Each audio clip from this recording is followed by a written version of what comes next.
Selamat pagi, salam sejahtera untuk kita semua. Puji Tuhan, kita bertemu lagi dalam Waktu Teduh Gereja Toraja Jemaat Bogor. Diambil dari Renungan Harian Toraya edisi hari Sabtu 16 Desember 2023. Firman Tuhan pagi ini akan kita dengarkan dari kitab Matius pasal 21 ayatnya yang ke-28 hingga ayatnya yang ke-32.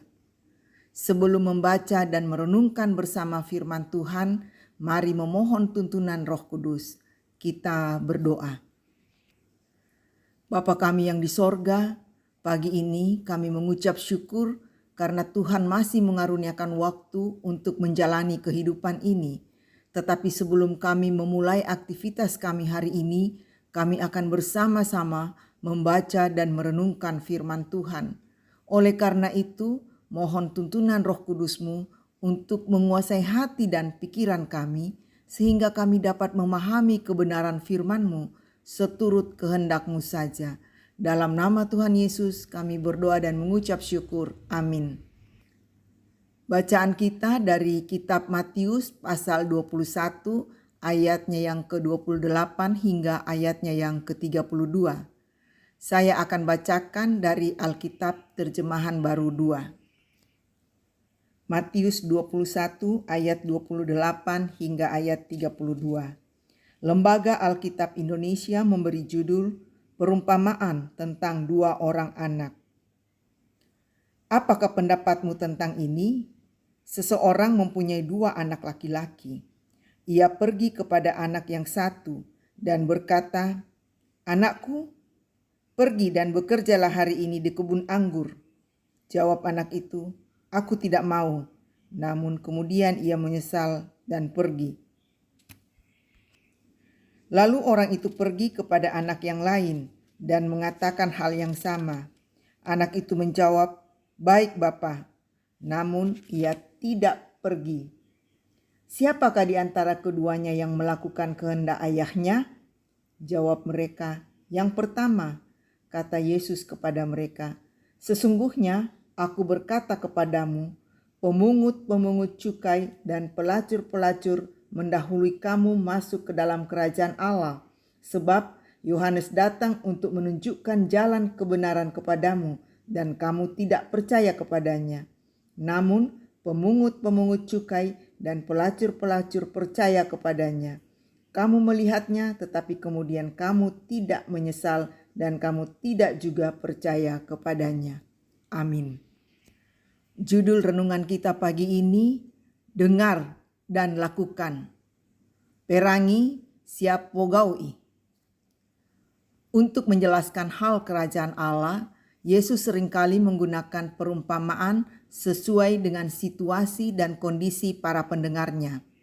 Dalam menyampaikan perumpamaan, Yesus lebih sering memakai contoh dari hal-hal yang ada dalam kehidupan masyarakat sehari-hari, baik berupa benda atau pengalaman atau kejadian atau kebiasaan, sehingga orang-orang yang mendengarkan perumpamaan itu lebih mudah memahami.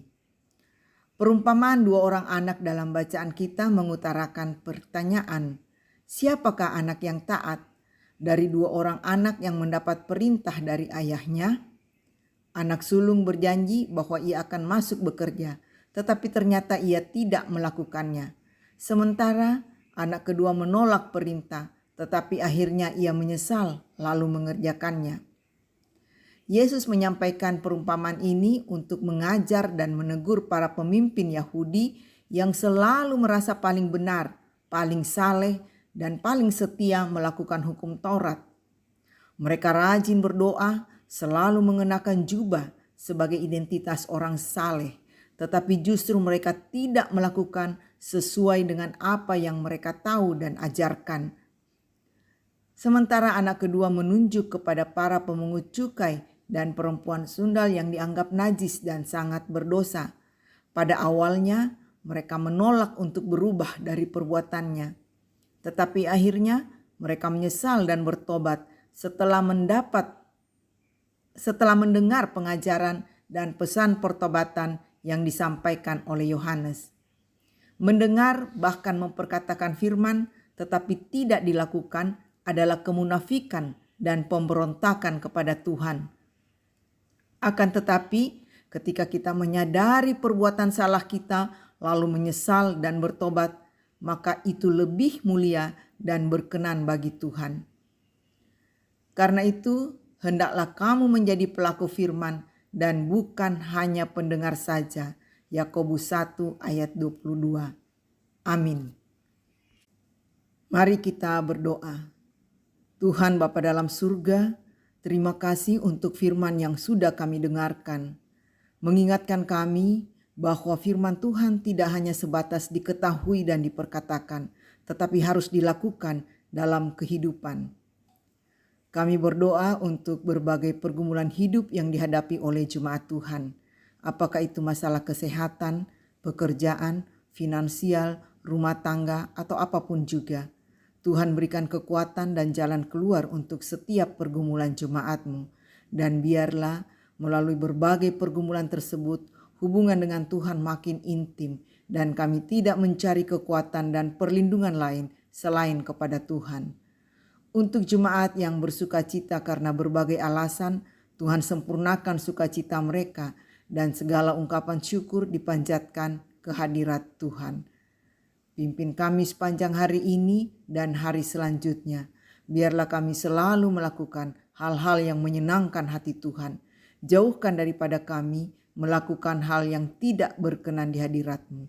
Dalam nama Tuhan Yesus kami berdoa dan mengucap syukur. Amin. Demikian waktu teduh pagi ini. Tuhan Yesus memberkati. Selamat beraktivitas.